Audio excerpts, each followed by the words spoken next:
has never been a more important time to move in a vegan direction. Whether you're ready to start, restart, or re-energize your vegan or plant-based practice, this podcast is for you. I'm Michelle Olander, life coach, vegan, ADHD matriarch, travel lover, and smoothie loather. And I know that it's the details that get in the way of your vegan journey. But I like to believe that the obstacle is always the way. So every week we meet here where I translate the tools of life coaching and Stoic philosophy. I bring you actionable tips, some laughs, interesting guests, and vegan ideas for everyone at any age. All to help you veg your best. Episode 216, Small Vegan Kitchen. Sailing Plant-Based with Sarah Powell Fowler.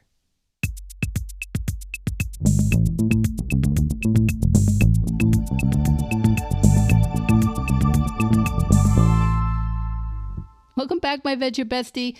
It's another interview this week, and I know some of you do prefer the solo episodes, and I know we've had a couple interviews in a row, but I've had the real privilege this fall to speak with some very interesting folks from such a variety of professions and lifestyles, and I think it's really important to share how many different ways there are to live a plant-based lifestyle. And I could sit on these interviews and spread them out over the year, but honestly, the minute I hear these great guests, I want you to have access to them as well. Sarah Powell Fowler from smallvegankitchen.com is our guest today. And the small vegan kitchen she's talking about, it's on a 40-foot yacht, which was a step up from the 30-foot yacht she and her family used to live on when they moved off land in 2021. I think you'll find Sarah is Sarah's a unique voice. She's a unique voice in the plant-based world, and she combines her passion for vegan cooking with an adventurous sailing lifestyle. As the founder of Small Vegan Kitchen, Sarah works with two distinct groups, the sailing community and chefs on super yachts. She teaches cruisers how to provision and cook plant-based meals in small boat galleys, and she coaches super yacht chefs on creating nutritious vegan menus for crew and guests. Sarah, her husband, and their 10-year-old son have been living full-time on their sailboat since 2021, and they're currently exploring the Canary Islands. That's where you'll be hearing her phoning in from today. And if you hear some crinkles and crackles in the sound quality, that's why. She's on her yacht next to another yacht in the Canary Islands. And that yacht they're on is powered by solar panels and wind generators, and it's all part of Sarah's integrated mission to promote eco-friendly and ethical food choices. In our conversation today, Sarah shares her insights from cooking in tiny spaces, provisioning for long voyages, introducing plant-based options to non-vegan audiences, and taking advantage of the local opportunities when they're visiting new places. She also discusses her upcoming book, which aims to empower chefs with plant-based alternatives and creative cooking techniques. So get ready for an inspiring discussion about conscious eating, sustainable living, and the joys of combining a plant-based lifestyle with seafaring adventures. Sarah Powell Fowler from smallvegankitchen.com. Welcome to Veg Your Best. Hi, Michelle. Thank you so much. It's lovely to be here with you. Well, I am so excited. I've been telling everybody that I'm about to interview you. And just to blow everybody's minds, where are you right now, Sarah? We're currently on my yacht in the Canary Islands, which is in the Atlantic Ocean, just off Morocco, but it is actually Spanish islands. My daughter-in-law is from Madrid, and the Canary Islands were her her family vacation every summer. She misses it so much. Yeah, they're beautiful. They're absolutely beautiful. There's 8 islands in total, and each one is very different. And they're just fantastic to explore. And the weather is amazing. It really is. So we're very lucky and privileged to be here before we end up crossing the Atlantic and heading over your way. Really? So where's your next destination, Sarah? Well, after the Canary Islands, we're going to be sailing down to Cape Verde, Mhm. where we'll pick up the trade winds and then head over across the Atlantic. Now, where we'll land, where we'll make landfall, we're not quite sure. A lot of that will depend on the winds, the prevailing winds, and the kind of weather systems that are going around. But it'll be somewhere in the Caribbean, maybe Martinique, Antigua, somewhere like that. All right. So everybody who's listening to this podcast is now going, Michelle, what? What is going on? Well, Sarah Powell Fowler is a plant-based leader in training other yachters and other super yacht programs. And I'm going to ask her to tell us all about it. Sarah, please let me know what you do. Okay, yeah. So basically, my company's called Small Vegan Kitchen, and I work with this two different sections. So the first one is the sailing community. So people just like me, cruisers who live on their boats and sail around the world. And I'm not quite sure how to provision because obviously on a sailboat, the galley, as we call it, the kitchen is really, really small. And you just don't have the same kind of cupboard space or the floor space or the worktop space that you would do back at home. And so it can be quite daunting at first, and people don't quite know how to provision, how to buy goods and what to buy and where to store it.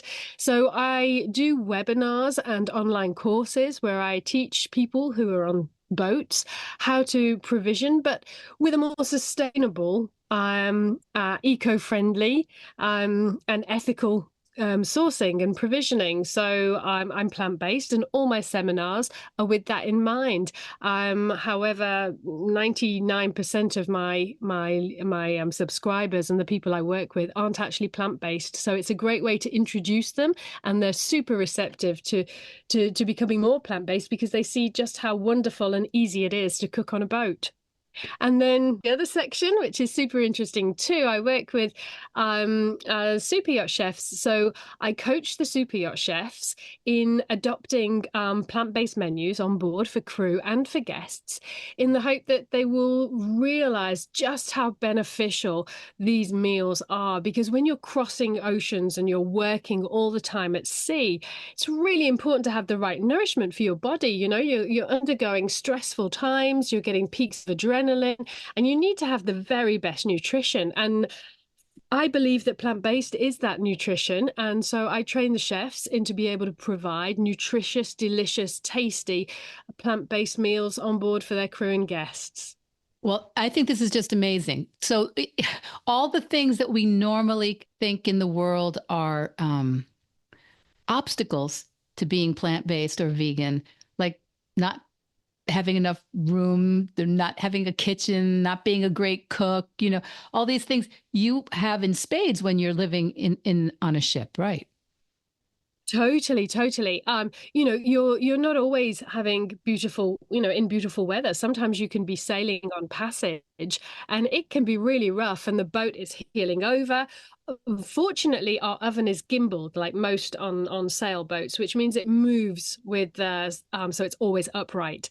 But yeah, cooking can be a challenge. Things fly around and everything goes everywhere. So what I do is I teach them, look, we can still eat nutritious meals, but what we do is we adapt things and we pre-plan. So I'll make pre-mixes of spices, for example. And if it's really, really rough weather, we'll just take a jar or a can of lentils and we'll just add our pre-mixed spice to those lentils and heat them up in a pan. And that's super easy to do, yet it's super nutritious when you need it most. And then it's better. Then we can just add extra things to that, like some rice or some tomatoes or some other things, some bread or whatever else we want. But at least we're able to feed our bodies the right stuff in those difficult times when we need it most. You know, I saw on your website, which is amazing, smallvegankitchen.com, I saw that you are looking to not only lower the carbon footprint, but also the water footprint of Yeah. of our lives. Can you tell me a little bit what that means? Yeah, so well, the carbon footprint, as you know, is really important when we're purchasing stuff, but and we're buying, we want to buy ethically sourced Mm. products. With regards to the water footprint, it's all about using water sparingly. And that can be anything from water production for the products we buy. So rather than going to produce agriculture to feed livestock that we then kill to eat, which is just ridiculous in my opinion. But also the water on board we use is used very sparingly. We have a water maker. So we take this salt water and we make our own drinkable water, potable water on board. So we're fully sustainable with regards to that. So it's just always being about conscious eating and conscious living and being as looking after the environment as much as we can because these oceans are our home. Well, I can imagine that if you spend this kind of time on the ocean, you look at that resource, this, what is it, water, water everywhere, not a drop to drink. You have to be so aware of what resources you do have and the energy that goes into desalinating the water and using that wisely. Yeah, I mean that's been powered by us. We have solar Mm. panels on board, which give us solar power, and we also have a wind generator, which we harness the wind, especially when we're in really windy places and anchorages with the trade winds, and we're able to harness that energy and actually use that. So we're, totally sustainable. Apart from the fact that to enter a marine, we must turn on our engine because that's a legal requirement. But apart from that, we're just 100% sustainable and having the least, impact on the environment as possible. And that's really the way I want to live my life and how, we sort of present it to my son who totally, he's 10 and he totally adheres to it. And yeah, he really likes the fact that we live with the least damage to the planet. So you have to tell us now how you got to this position and how long has your son been on a yacht with you, adrift on life's sea? We left land in 2021. So he was 6 at the time, just about to turn 7. And it's something we've always wanted to do. Both my husband and I, we sailed around the Caribbean about 14 years ago. We always said when we had a family, we'd really love to live that life because it's just a very simple life where time is our resource. It's our most valuable resource. And we get to spend as much time with our son as possible. And so we all moved on together on a smaller boat than what we currently have, a 30-foot boat, back in 2021, as I said, and we left Malaga in the south of Spain where we were living and set off on our adventure. And we've been sailing since. We've swapped boats because 30 feet is pretty small for the three of us. Mm. So we've now got a 41-foot boat, which makes things so much more comfortable. And we hope to continue this life basically as long as he's happy, because obviously, his welfare and well-being is our priority. And as long as he's enjoying this life, we're happy to provide this life for him. And so what kind of work did you do coming into this endeavor? I was always in the food industry. And then I went into business coaching. And then when I became pregnant, we had just started an academy in Spain. We moved to Spain and I started an English academy with my husband. And then we sold that when I was pregnant because I wanted to really dedicate my life to my son. I'd always worked for other people and I'd always thought, gosh, if I could give to my own child what I'm giving to a business, wow, I think that would be a fantastic way to give my time and energy. So I was fortunate enough, and I'm really grateful for this opportunity that my husband was in a really good job at the time and working. He was a super yacht engineer, and it meant that I could take that time off because I know it's not easy for everybody. And I was able to spend, yes, the past 9 years anyway, just being there and homeschooling my son and helping him grow into the wonderful person he is today.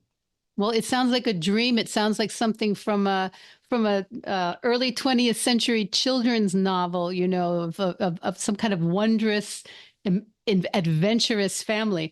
What? So your husband, does he still work as an engineer on super yachts? No, no, we're full time on Full board, time. and whenever we need, depending on what we want to do. So we want to go to the Galapagos, for example, and that has Mm. a financial cost. So when we just before we want to go there, we'll probably stop. He'll probably go and work on a yacht for a couple of months, or I'll be working with Small Vegan Kitchen, and then we carry on sailing, and that's how we support our lifestyle. But one thing is really sort of important here is we don't actually spend that much money when we're on the boat. When we're at anchor, we have our own electricity, we have our own water.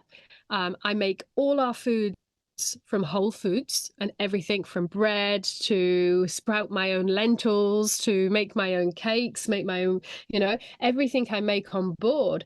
And so we really live such a simple life and we don't have any distractions from the outside world that people living on land have, which means really apart from maintenance, the odd ice cream, we really don't spend that much. It's just basically food.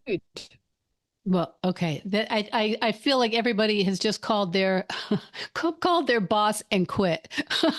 I think this sounds amazing. So now we right now, as we're recording this, there's a very big hurricane aimed at the west coast of Florida in the United States, and Yeah. so you must run into all kinds of weather.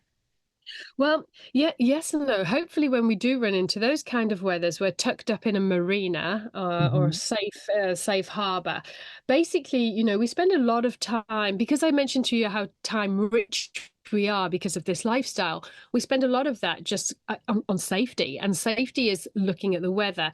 Do we want to go sailing at the moment? Is it the right time? We can get a forecast for a week, and then we can get forecasts when we're offshore sent to us. So we make decisions based on that. Our safety is the first priority. It really is. And so we generally get enough warning about these things to be able to plan ahead.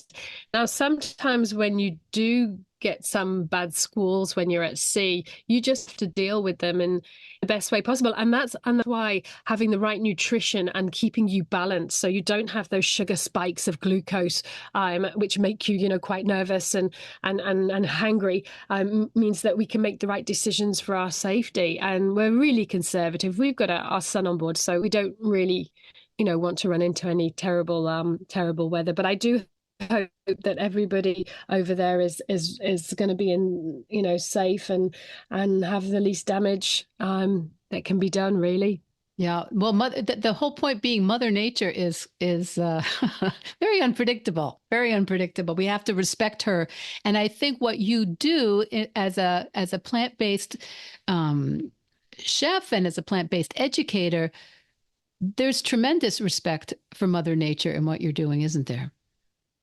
There is. It's so humbling when you're out at sea and you just see the horizon and you just feel so small but so full at the same time. Mother Nature is just a wild beauty and very unpredictable, as you say, and we need to respect that, and we need to just take more conscious living and know that Mother Nature. It's not that we talk about climate change and we talk about problems with with the planet and the world today and how that's going to look for the future, and I don't worry for the planet. Mother Nature will always find her balance. That's how she excels. That's how we've been going on for millennia. It's the humans that we really need to worry about because we're destroying it for ourselves. And that's the one thing that I'd really like by switching to a plant-based lifestyle. We really have such a positive impact on that. And it makes things so much better. And I'm finding that the yachting community, because they are so linked, intrinsically linked to Mother Nature, they're really receptive to switching for environmental reasons, for ethical reasons, and also for health and well-being. So, can you give us a sense of what kind of challenges or opportunities are there in preparing a kitchen, the galley on a yacht for a plant-centered, plant-based, or vegan dietary menu? Oh, we just have lots of storage for lots of different flours because Mm-hmm. everything from chickpea flour to lentil flours, I have all my different flours, my spelt flours, my just plain flour. They are a big part of my galley. So it's about organizing things in storage that allow you to have easy access to the things you're using a lot. And yeah, it's really sort of looking at how much we can fit in the boat, where we can store things, because there are all kinds of nooks and crannies on boats. The most thing is to be able to have nutritious food all the time, and how to access that is just by organizing my galley in a way where the things that I'll be using regularly are easy to hand, because then it makes it so much more easier. I mean, we have a fridge, but our fridge is a top lifting fridge. So we lift the top, and then you lose your life. You lose about 3 hours of your life every week in that fridge trying to find things. But we try and keep it as organized as possible. But yeah, I mean, on other boats, ours is a very old boat. It's 40 years old. So on more modern boats, you do have fridges that open a bit more like on land. But it's a bit like that game of Tetris, Michelle. I don't know if you ever Yeah, I played know what that. you mean. Yes, I do know what you mean. When we're on the boat trying to get things out, it's all like Tetris, and it has to be organized in such a way that not only I can do it, but my husband can do it, because I might be up sailing and have to deal with something, and he might have to come down and do the food. So it has to be set up in a way where everybody can deal with it and can manage. So I'm curious about that because I I am I apparently have a reputation in my husband's eyes of not labeling things that I put in the freezer or the fridge, and he finds that extremely annoying. I'm guessing that you label very carefully. I should label very Oh. carefully when I'm working with your chef. Of course, we label, Michelle. But honestly, what they say is it the other saying of it's always the shoemaker who has the worst shoes. So Yes. yeah, it's no, don't do as I do as I tell you, kind of thing. Right. No, obviously it makes perfect sense, but sometimes I'm just, in between homeschooling when I'm making something, so I'll just pop it back in. I mean, luckily there's only three of us on board, so if there's some white sauce in the fridge, I know it's my vegan mayo. Hmm. And about vegan food is it lasts, so we don't have the same issues as we do with meat and dairy and eggs in terms of storage. So yeah, we kind of work it out. But yeah, that is the ideal. It really is. But I have to hold my hand up, Michelle. I'm not gonna You're not perfect. pretend. No, no, no, not at all. I am when I'm working, but not at home. Yeah, and the other issue if in terms of storage, I think most of us can relate to having maybe much bigger or more easily accessible refrigerators than you may have with you on the yacht. But we're also a big mess and can't find what's going on. And I don't like round containers. I like everything rectangular in a fridge. But I still have so many of these round ones. But they don't organize that well. No, no, and you need to have as well. So the air needs to be able to circulate within these fridges too, because otherwise it's just imagine just like I don't know what you call them in the States, but we call them like chili boxes or yeah, the containers. They're boxes and they're cold and they're just rectangular, and that's Oh, literally that's literally what the fridge is. I mean, it's under the worktop, but that's literally what it is.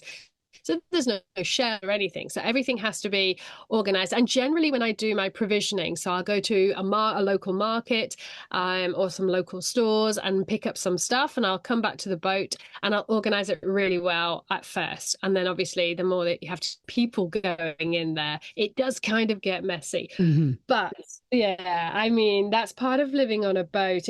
There are positives and the negatives to every life that we choose. And so yeah, but that's okay. As soon as we land, we arrive in a beautiful anchorage, and it's just so beautiful. Or you see dolphins when you're out sailing, and then you just say, you know what, it's worth it. It really is.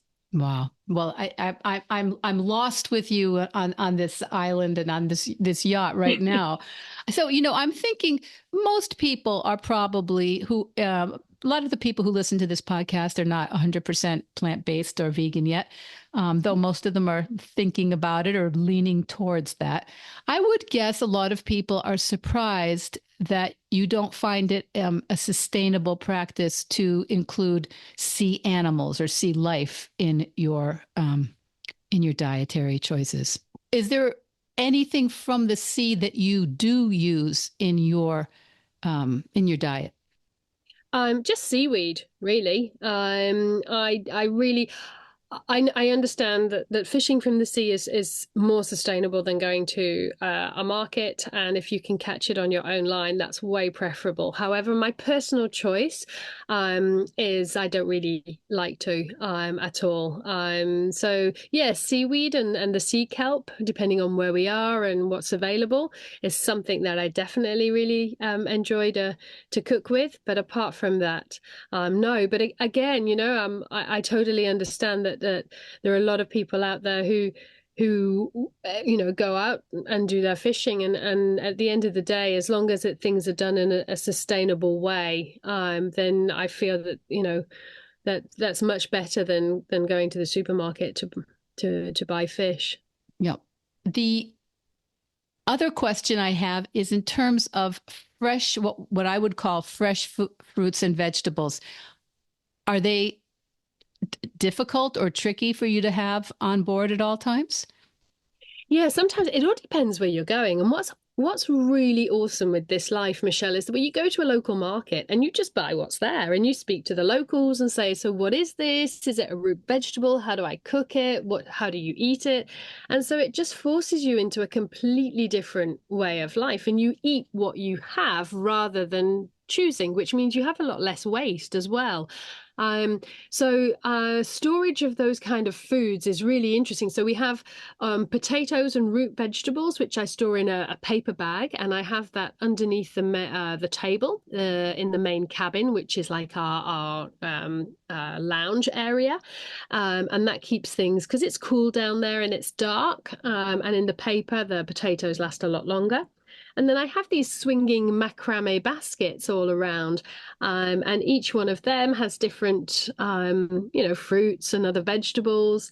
And then, yeah, we probably go food shopping a lot more than the person on land would. That's for sure. We go every couple of days, just because we don't have the space, and foods can go off. I also make sprouts from lentils. So I get the sprouts there, and I make kimchi and fermented foods. I make my own yogurt. So we eat really diverse. And then whenever we can get to a market, we're always taking whatever fruit and veg the locals are eating and experimenting with it. So what you just said before, that you think you probably waste less food because you are just eating what there is available, that's seasonal, that's fresh, that's local. I relate to that so much. My husband tends to be the shopper in our family, and he will come and get things. And then when he goes back to work for a couple days, then my job is to eat the food that's there. I never think about ordering something new or buying something new. I feel like my job is now to eat the food that's in the house. And it's so simple because you just go, oh, what's there? And you eat it. I think in modern Western life, we've turned food into too much maybe of an entertainment, or like what would please me tonight? What would be exciting this evening? Instead of nutritionally organizing and taking great care with what we do have, what we've already invested in, and what the earth has already offered us. I totally agree. And that's why I mean, even on land, I was always, very conscious about food waste. Although, I think the fact that we live on the boat and that to go food shopping is such an ordeal. So we have to get from our boat into a smaller little dinghy that we have, and we will row or use our electric motor to take us to shore. Once we're at shore, we need to drag up the dinghy, and then we need to tie it up somewhere so it's secure. And then we need to walk to find the nearest shop, all three of us. And then we pack our bag, which is generally just a backpack because we can't really carry too much, and then come back to the boat. And so, just by doing all of this, it just makes you so much more aware of where your food's coming from, what you've had to do to get it. You're just so much more appreciative of the food that you bring on board. It really is a beautiful way of living, I think. And yeah, for the waste side, it just means that you become so creative. I do a lot of things with the waste food. So with the waste vegetables, I'll dry them in the sun. So when I'm peeling, so my peeled carrots, my peeled potatoes, things like that, onion skin, and I'll just put it out on top of the boat to dry for about 24 hours, and then I'll just grind it all up, and then I've got a veggie stock which I use. So yeah, I just like to reuse everything rather than just wasting food.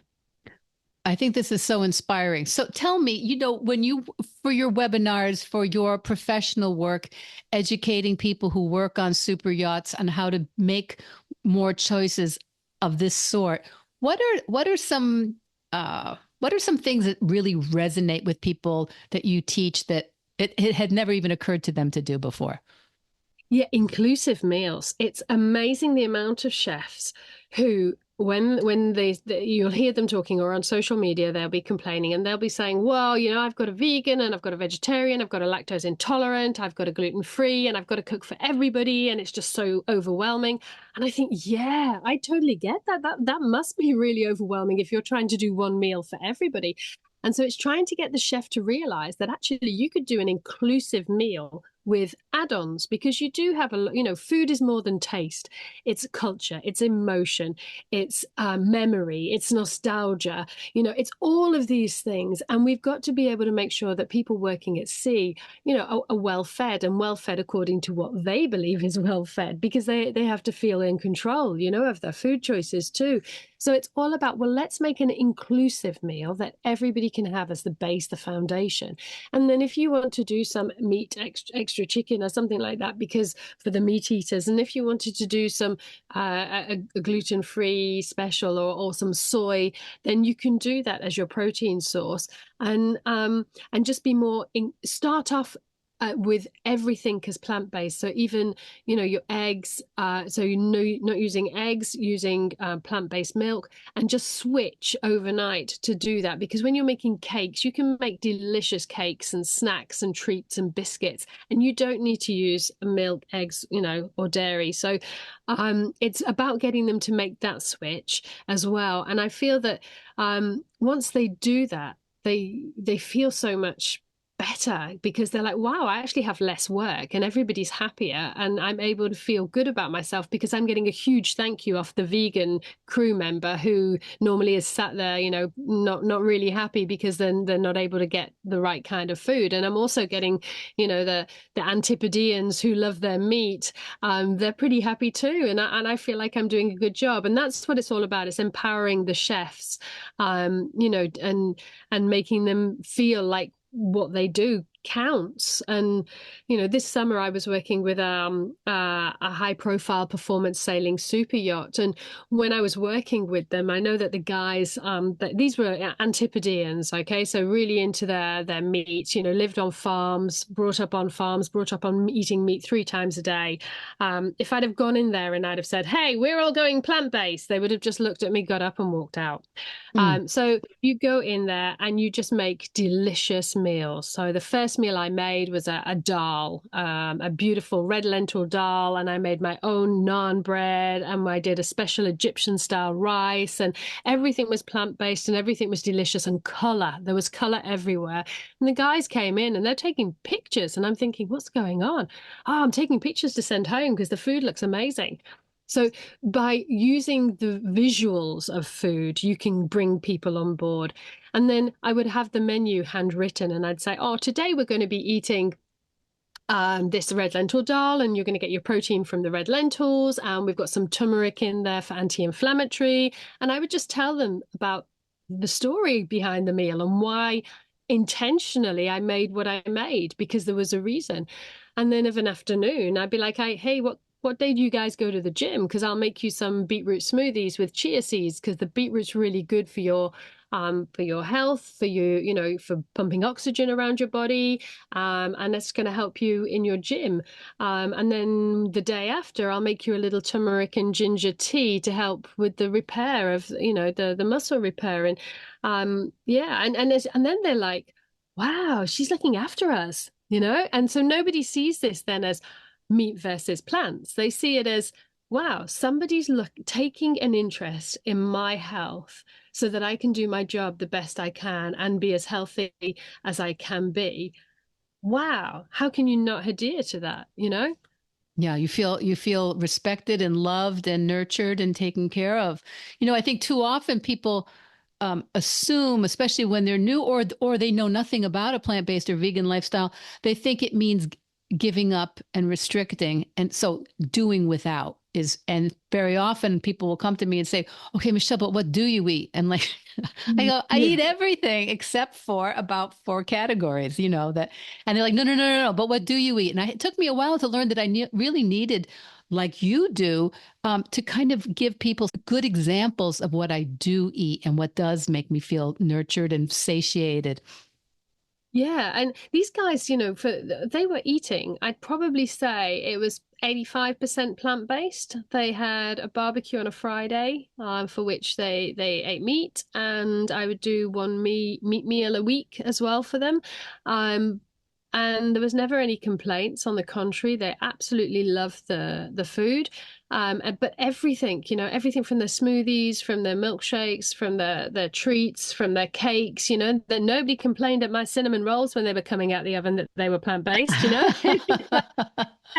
They were just so, and I think that's just it, they really saw somebody was looking after them, and I think that's super important. And also, I think it takes the emphasis on meat versus plants. It takes the emphasis on, I'm a vegan, you're not. Oh, do you know what I mean? It doesn't put Yes. blame on somebody either. It makes them conscious about the food they're eating, and they all said to me, wow, I feel so much better. I'm going to the toilet more regularly. I don't feel lethargic in the afternoon.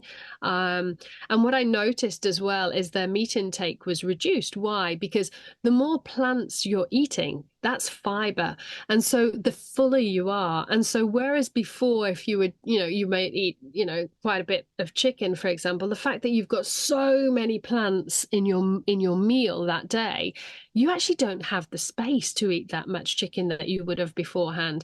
And so naturally, but it's them making the choice. It's not me sort of go, oh, no more chicken for you. It's Yes.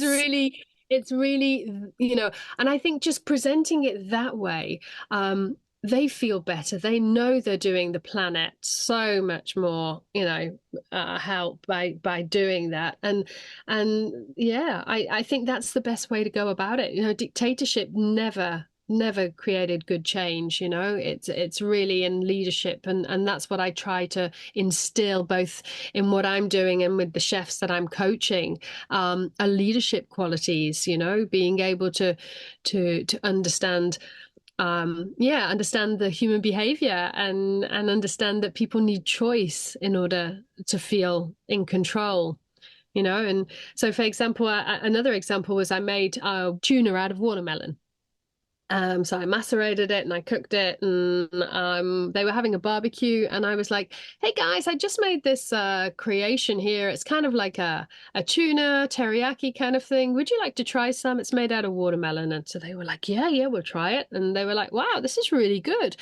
And I said, "Would you like a poke bowl with that?" And they were like, "Oh yeah, that'd be amazing." I said, "Oh well, next week I'll make you a poke bowl with it." Whereas I know full well if I'd have just made a poke bowl and plonked my beautiful watermelon tuna on it, they might have Mm. liked it. It would have been too much of a radical change for them. Whereas I just offered them something. There was no obligation for them to eat it. They tried it, they liked it, and they even were really happy to include that in next week's meal. Very, very clever. Very, very clever, Sarah. It's like toddlers, you know, you've got to make them feel like they've got the power, you know. It's really, Indeed. they do, and they do have the power. This is not me being Machiavellian. This is not me controlling. This is me actually saying, look, this is what I do, and this is why I think it's the best for us. What do you think? Try Yeah. it and tell me. You know, it really is about sort of not taking people for fools. It's actually just saying, look, I know this from the science-based studies that I've, you know, done, and I believe this to be true. And here, try it and tell me what you think. And all of us are more receptive to new ideas if we feel full, if we're not hungry. Mm. Totally, totally. Yeah. And I think it's just, you know, the cruisers as well that I'm meeting, they're realizing that actually it's so much easier not to have to you know, fridge. I mentioned to you about fridges before. Well, fridges can be temperamental on boats. And so taking that added stress out of knowing whether the, you know, the meat you've got in your fridge is actually going off or not. Mm. And when nobody wants to be sick at sea, you know, it's just it's a difficult enough time as it is. We don't want to add that to the mix. And so the amount of people who go, oh, so I don't need to even think about meat, do I, for that 2 week Atlantic or 3 week Atlantic crossing that I've got to do? And I'm like, no, you don't need to think about meat. Afterwards, you arrive and you want some meat. That's you know, that's within your right and it's your choice. But for provisioning purposes, you don't need to, and you can last those 3 weeks eating beautiful, delicious, nutrient-rich food that's going to support this active water-based lifestyle. And not an animal in sight. So it's win-win for everybody, I think. Well, it does sound win-win. And I want to bring up, you had talked about eggs and dairy and making delicious cakes. And you have a book which is coming out soon, right? An ebook called No Eggs, No Worries. Yeah, yeah. It started off as an article I started to write and realized I had so much to say on it that it started turning into a book. Basically it looks at it was written with yacht chefs in mind, with the idea of being able to you know, be able to deal with dietary requirements, and also with the idea of using more sustainable, eco-friendly, and you know, ethically conscious ingredients, and not needing to use the milk and the eggs that traditionally would use for these recipes. So I take them on a journey and show them a bit about my small boat and my small galley. And along this journey, I also take them and show them why we actually use eggs in recipes. What is the, you know, what does an egg do in that recipe? So it's either for leavening or moisture or for binding. And so how can we substitute with plants? You know, what are our alternatives? What can we use? So I talk through that, and then I give them recipes to be able to make them. Now, it's no coffee table book, Michelle, okay? So it really is a practical guide. The photographs were taken when I was at anchor with my phone, because obviously we're in remote areas sometimes. And the idea is, look, this is what I can do in my small galley. And it looks pretty good and it tastes amazing and it ticks all the boxes for nutrition.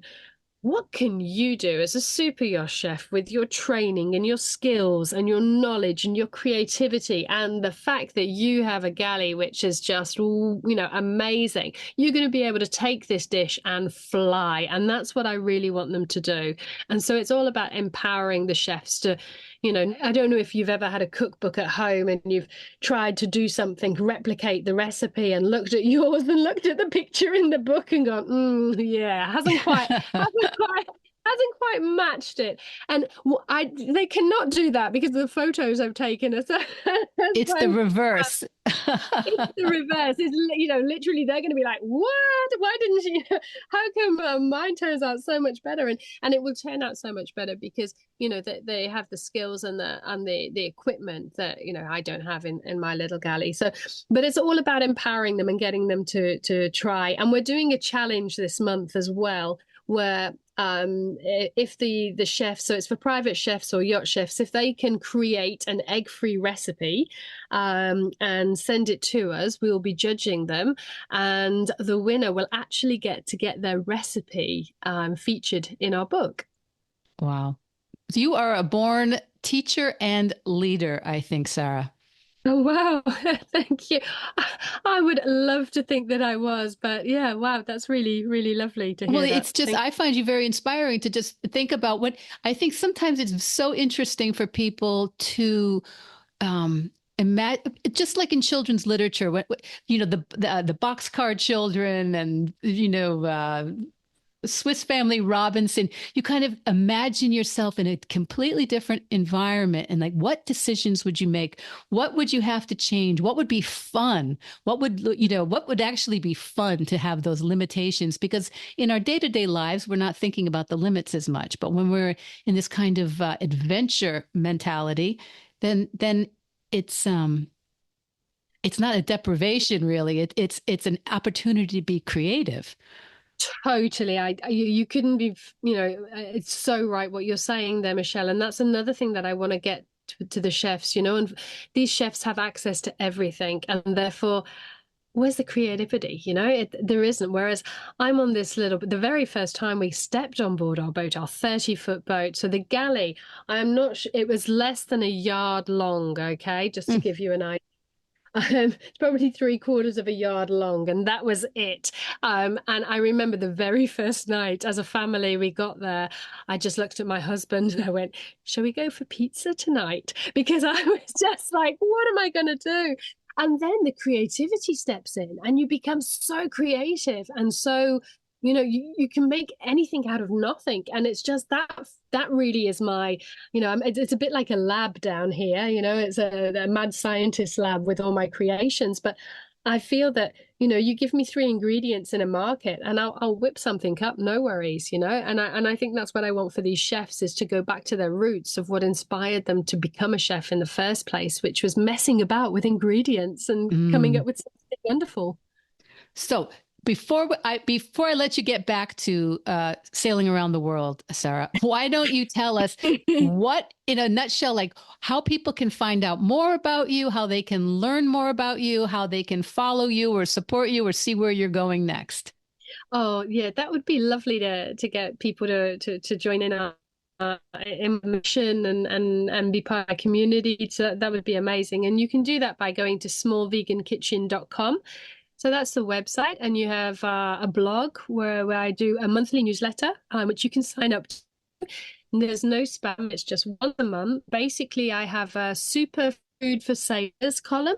Then I give you some recipes, use that superfood. Now, these recipes are all created within the confines of my boat in my small galley. So if I can do them, anybody can do them. I also do a Show Me Your Galley article where we get to go on board either a super yacht or a cruiser or somebody super interesting who's sailing around the world, and they show us their galley and we talk about food and how they do their own provisioning too, because everybody's different. And this month, actually, it was about a lady who's sailing around the world with a piano and her family. And her piano lifts out of her boat and she does these concerts in these most amazing anchorages. So that's awesome. And that's on the blog. And then I also talk about a piece of galley equipment. Now, there's no Amazon link to buy anything in that article at all. I don't believe in that kind of stuff. So it's really just me talking about a piece of galley equipment, which I've found super useful. And it's a bit quirky, but it's a really well-loved column that I write. And then I also, in my newsletter, give you all my news. So recently I was at the Monaco Yacht Show. I'm heading off to Palma tomorrow, Palma de Mallorca, to give a conference on gut health essentials to super yacht crew. I'll be flying out to Antibes at the end of the month to doing a plant-based nutrition course for super yacht chefs, where I train the super yacht chefs in plant-based nutrition. And I tell you all about these things that are going on in my newsletter. So that's probably the best place. I'm also on social media, but given the life that we have, I want to spend time with my family too. And I don't mind sharing things on social media, but I certainly am not going viral on that or anything. But yeah, it's lovely if you guys pop along to Instagram. So it's Small Vegan Kitchen, and on Facebook, Small Vegan Kitchen as well. And then if you're into more of the business side, I'm really present on LinkedIn, and you can find me there with Sarah Powell Fowler. Sarah, thank you so much for inspiring us. And we're going to be following you, living vicariously, plant-based and vicariously through you around the globe on your yacht with your family. Oh, thank you, Michelle. It's been such a pleasure to talk to you. And I hope that the listeners are inspired and empowered, and that they go on their own little journey after listening to this podcast. So what did you think of Sarah? I'm hoping Sarah's experiences have sparked some ideas about your own vegan or plant-based journey. While most of us may not face those kinds of constraints that Sarah does on her sailboat, her story reminds us that creativity and solutions actually flourish when we embrace the limitations around us rather than use them as excuses. And think about it. If Sarah can maintain a vibrant plant-based lifestyle in a tiny galley on a sailboat, maybe there's not that much stopping us from doing so in our comparatively spacious kitchens and lives.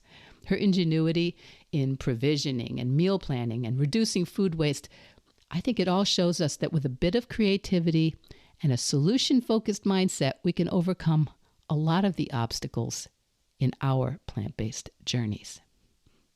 I encourage all of you, all of us, I put myself in there, to reflect on our own circumstances. What constraints do we face, not only in our plant-based lifestyles, but in any area we're in, thinking, oh gosh, I just don't have the space or the time or the support for this thing I want? How can we turn some of the challenges we face into opportunities for innovation and growth? Every single one of us on our vegan journey, we're all unique, and your path will not look like anyone else's. And it's still valid and impactful, no matter how you go about it. So, to stay connected with Sarah and learn about her ongoing adventures and insights, you can visit her website, smallvegankitchen.com. Please, while you're there, sign up for her monthly newsletter to get superfoods for sailors, galley-friendly recipes, and updates on her latest projects. And you can follow her on social media, Small Vegan Kitchen. You'll find it. And maybe take an adventurous look at some area you've been thinking about as a problem in your life. See if maybe there's some wisdom in that. Maybe there's a solution it's offering. Maybe the obstacle is actually the way. We've talked about that. In the meantime, I know you'll find loads of opportunities this week to veg your best. Veg Your Best podcast production, music, and editing by Charlie Weinshank. Thanks, Charlie. Before you go, it would mean so much to me and the Veg Your Best team if you would hit subscribe, leave us a 5-star review, or share with someone you think might be interested. Something about algorithms, it helps bump us up a little in the rankings, and that's the best way to help others find the podcast and for us to find our audience. So, until next week, make it easy and veg your best.